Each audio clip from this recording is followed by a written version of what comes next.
Bon les bichons, cette semaine, pas de pause café, j'ai pris un petit peu d'avance, on va pouvoir discuter ensemble. Salut Anto! Salut Jade! Tu vas bien?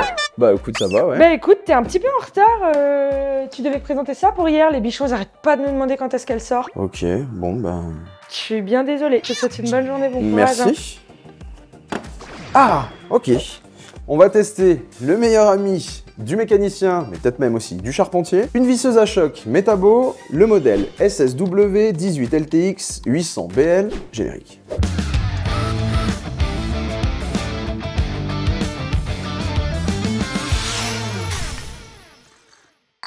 Et salut les bichons, bienvenue dans cette nouvelle pause café, j'espère que tu as la forme et que tu t'éclates sur plein de beaux projets. On commence cette découverte avec la boîte de transport. Et là c'est une Metabox, c'est le format qui est propre à Metabo. Première chose, on a des plastiques qui sont relativement épais. Et niveau ergonomie, on va avoir une poignée sur le dessus, une poignée sur le côté. Juste ici, une ouverture assez classique.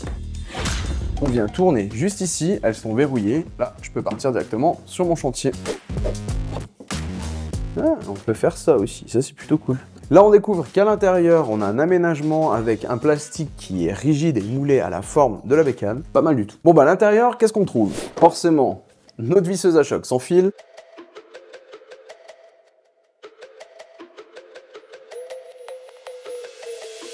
Bon, là, c'est une version solo, c'est-à-dire qu'on va avoir ni chargeur, ni batterie. Mais regarde, là, après, on a un petit prospectus sur le système CAS. CAS, qu'est-ce que ça signifie? Ça signifie Cordless Alliance System. C'est un partenariat entre différentes marques qui va permettre d'utiliser une seule et même batterie pour plein de machines, mais même si elles sont de marques différentes. Ensuite, on va retrouver ce manuel d'utilisation, un petit clip pour pouvoir attacher la machine à sa ceinture. Sinon, tu peux aussi l'accrocher à une élingue si toi tu bosses en hauteur. Voilà, je vais récupérer une batterie et on s'intéresse à la machine. Ça y est, j'ai la machine en main. Premièrement, batterie, on est en 18 volts. Elle alimente un moteur brushless. Et sur l'avant, on va retrouver un carré d'1,5 pouce.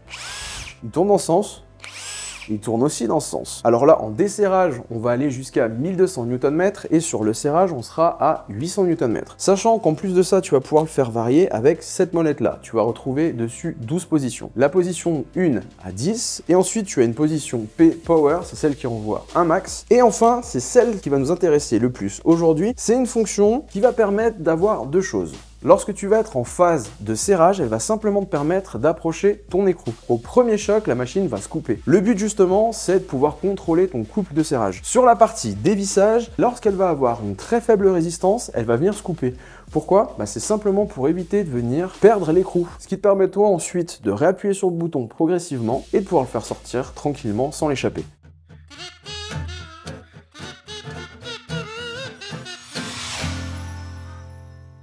On va attaquer facile. Pour ça, des anciens tire-fonds d'une précédente pause café, faut les démonter. La bécane, une douille de 12, le casque important, quand ça choque, ça fait du bruit.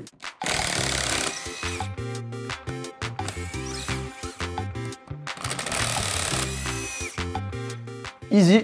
Bon, on va passer au niveau au-dessus. Du 12-140.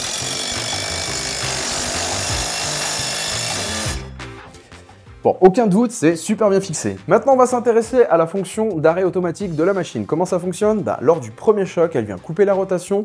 Le but, ça va être vraiment simplement d'avancer ton écrou au plus près, mais sans venir le serrer.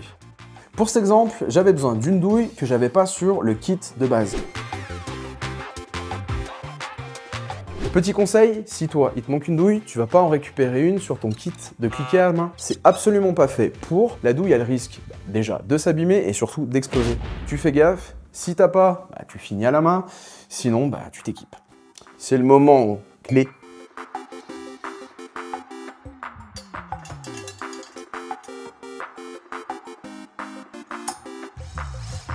T'as dû l'entendre, ça a vraiment coupé au premier choc. Je t'avoue, c'est déjà un petit peu serré. Je repasse en mode manuel. Juste voir un petit peu la force qui a été... Non. Ouais, tu vois, c'est super léger. Si après, en plus, on a besoin d'appliquer un couple précis, clé dynamo.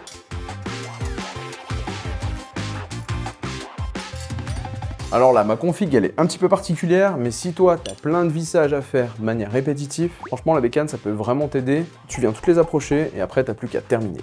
Mon pauvre petit Woody. De toute façon, je vais pas te laisser comme ça. Hein. Il y a des bonnages.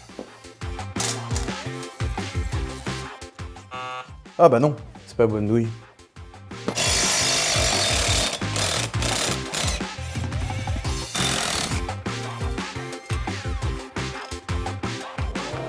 Je m'attaque maintenant aux capacités max de la bécane. Pour ça, j'ai monté une douille de 24. Ici, on a une petite install avec des tiges filetées et des écrous qui ont été serrés à bloc avec une belle rallonge. On y va.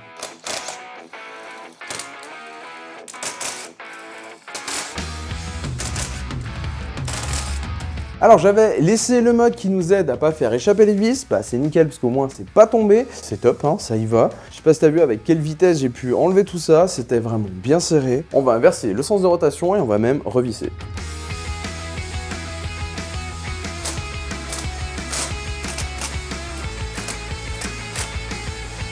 Là j'avais encore la fonction qui me permet d'approcher simplement les écrous. On va essayer de faire un serrage en montant progressivement la molette et voir ce que ça donne, position 3.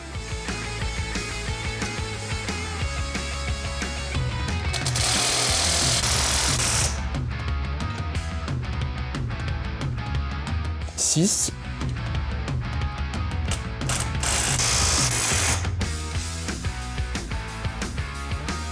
9. Du coup, j'avais serré à 3, ça devrait pouvoir resserrer encore. Et là, je me mets au max du max. Déjà, honnêtement, ça commence à marquer les écrous et que ça tape très fort. Volontairement, je vais essayer de vraiment bourriner, de rester en mode max de chez Max.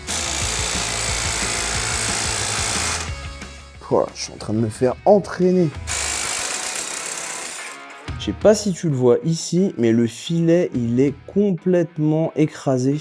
La rondelle, pareil, elle a vraiment subi. Cet écrou-là, il est contraint par rien, donc il devrait être libre. Il tourne absolument plus. Ça, c'est vraiment... Quand je te dis en serrage, il faut y aller doucement et il faut pas utiliser en fait cette machine-là, sinon on contrôle pas ce qu'on fait. Typiquement, ça a tellement de patates qu'en fonction de la visserie et la qualité de l'acier que tu vas avoir, tu peux vraiment tout défoncer. Bon, même après avoir resserré vraiment fort, bah pareil, ça fait le taf. En tout cas, de toute façon, on a plus de force en desserrage qu'en serrage, donc aucun souci sur cette partie-là. Les bichons, je peux pas tester ça sans faire ça. Visseuse à choc, voiture avec une roue, on va démonter et remonter l'ensemble. Ce qu'on va utiliser aussi, c'est des douilles qui sont spécifiques. En fait, elles ont un revêtement en téflon autour. Le but, c'est de pas venir abîmer la jante. Bon là, aucun risque, elle est déjà un petit peu dans son jus. Il nous faut plutôt, voilà, du 21. C'est dessus et on va encore utiliser la fonction qui va permettre de dévisser, mais sans faire échapper la vis. Donc tu vois, ça a arrêté et ça reprend tout doucement. Franchement, ça marche vraiment bien. Toujours, quand on bosse sur une roue, on va fonctionner en croix. Et puis au remontage, là, je vais venir aussi juste approcher simplement les écrous. Après, je finirai avec une clé dynamo. Là, on va voir justement cette fonction d'approche qui devrait couper lors des premiers chocs. Alors tu vois, elle s'arrête. Et j'irai pas plus loin, le reste à la mano.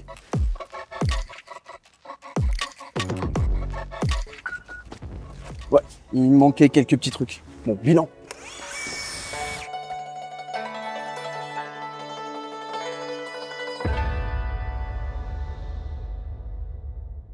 Les bichons, retour au comptoir, il est temps de faire le bilan pour cette bécane, cette visseuse Metabo. On attaque tout de suite par les points qui m'ont gêné. Le premier, ça va être son poids. Et ensuite, le deuxième, c'est qu'on a une grande plage de réglage. On va en avoir 10 en tout pour limiter le couple. Par contre, on n'a nulle part un tableau qui va nous dire déjà à peu près dans quelle plage on se trouve. Donc il va falloir tâtonner par rapport au serrage. Maintenant, les points positifs. La première chose, on a une très grande réserve de puissance avec cette machine. Et elle est aussi relativement compacte.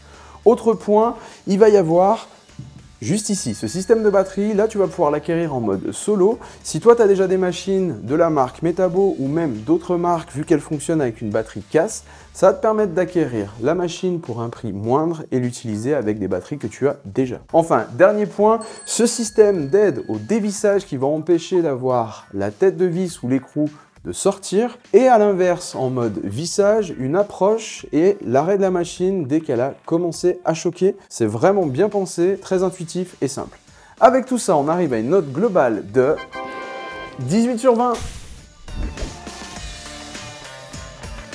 Comme je te le dis toujours, bosser c'est bien, avec le bon matos c'est mieux, donc fais-toi plaisir et prends soin de toi.